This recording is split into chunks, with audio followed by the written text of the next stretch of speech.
바로 여러분들이 고민하고 있는 본볼 시작을 하게 되면은 바로 이제 이런 화분떡을 이제 넣어주게 되는데요.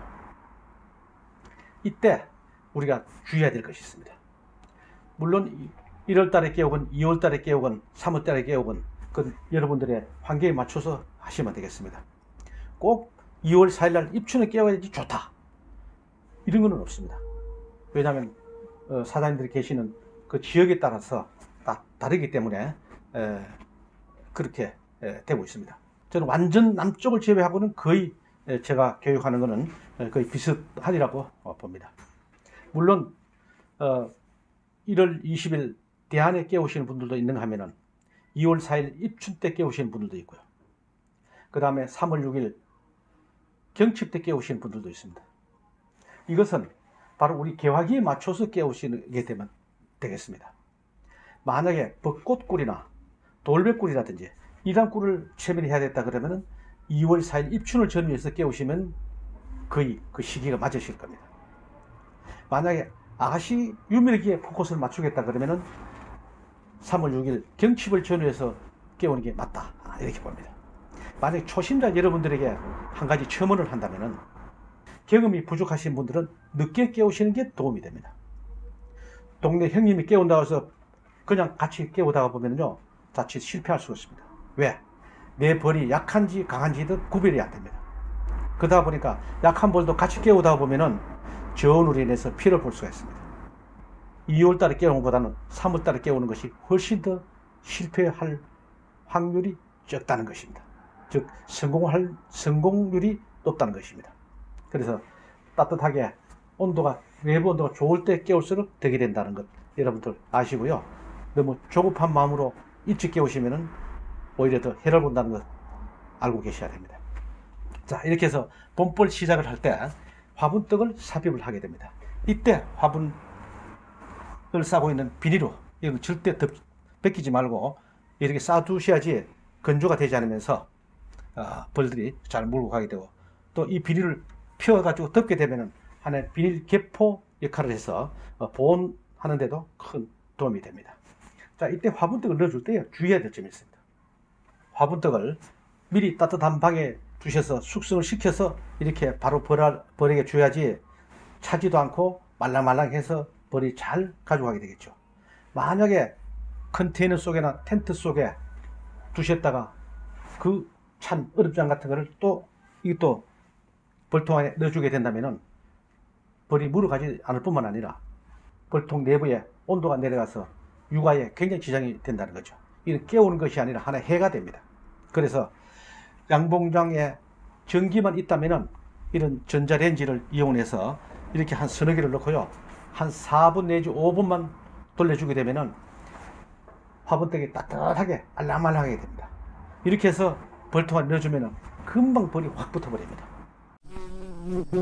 자, 그렇게 해서 화분떡도 넣어주고 이렇게 했다면은 보온이 또 철저하게 돼야 됩니다. 내부에는 이렇게 꺾어서 바닥까지 꺾어서 내부 보온을 잘 해주셔야지 육아에 도움이 된다는 것입니다. 겨울에 월동할 때는 우리가 춥게 관리했습니다. 왜? 육아하는 기간이 아니기 때문에. 또 많이 덮어주게 되면 벌의 봉구 형성이 안 되기 때문에 춥게 관리했습니다. 화분떡을 넣어주고 바로 봄벌이 시작했다 할 때는 그때부터는 과감하게 보온을 철저히 해주셔야 됩니다. 왜? 육아를 해야 되기 때문에. 육아 온도는 내부 온도가 35도가 적정 온도인데 그 35도를 유지하려고 그러면은 보온을 철저히 해주셔야 됩니다. 35도 이하가 되면은요, 육아를 하기는 하지만은 부실하게 됩니다. 33도에서 태어난 벌하고 35도에서 태어난 벌하고는 그 수명이 차이가 현저하게 난다는 것입니다. 그래서 봄벌을 시작할 때는 이런 보온을 철저히 해주셔야 된다. 내부 보온을 이렇게 합니다. 자, 외부에도 마찬가지입니다. 외부에도 2겹 내지 3겹 이렇게 많이 덮어서 밤에 찬 공기를 막아줘서 내부의 온도가 변함이 없도록 이렇게 충분히 해주셔야 된다는 거. 그 다음에 벌통과 벌통 사이에도 이렇게 짚을 넣어가지고 보온을 하시는 분들이 있는가 하면은 스티로폼이나 여러 가지 보온재를 벌통과 벌통 사이에도 본볼을 시작하면서 바로 넣어주셔야 됩니다. 그래야지 육아보온 큰 도움이 된다는 것입니다. 자, 그 다음에 안면입니다. 안면은 지금까지 벌을 깨우기 전까지는 안면에 밤낮으로 이렇게 내려놓지만은 본볼이 시작하게 되면은 밤에는 내려주시고 낮에는 걷어올려 주셔야 됩니다. 왜? 낮에는 복사일이 안으로 전달돼서 뜨뜻하게 하기 위해서 걷어올려 주시고 밤에는 내려주시고 이렇게 반복해야지 된다는 것입니다. 물론 좀 귀찮습니다. 전업을 하시는 분은 이렇게 해야지 벌의 육아에 굉장히 도움이 된다는 것입니다. 자, 그 다음에 본기구들도 점검을 하거나 여러 가지 내년에 쓸 것들을 점검을 해서 이렇게 해놓은 것도 지금 이달에 해야 될 것이다. 또 오손이나 훼손된 그런 벌통들도 정비를 하거나 또 벌을 많이 늘리실 분들은 반제품 벌통을 가져와서 조립을 하거나 여러 가지 자재들을 내년 준비를 하는 그러한 계절이 바로 1월달이다. 이렇게 보겠습니다. 자, 그 다음에 이어서 마지막으로 벌침도 여러분들 공부하시면 큰 도움이 될 줄로 믿습니다. 이것을 배우시는 것은 무슨 영업하기 위해서 하는 것이 아니라 나와 내 가족들 건강을 위해서 자연 벌독을 활용해서 하시면은 우리가 통증, 염증 이런 데는 아주 좋은 효과를 볼 수가 있습니다. 이것도 본중앙에서 교육을 하고 있기 때문에 여러분들께서 원하시면은 이거는 인터넷으로 공부를 할 수 있는 그런 시스템을 만들어 놓고 있습니다.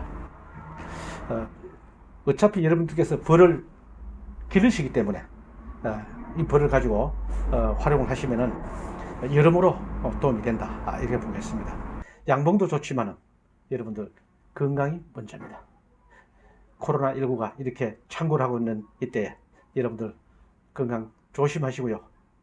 신축년 새해 출발을 열심히 해보도록 하겠습니다. 화이팅!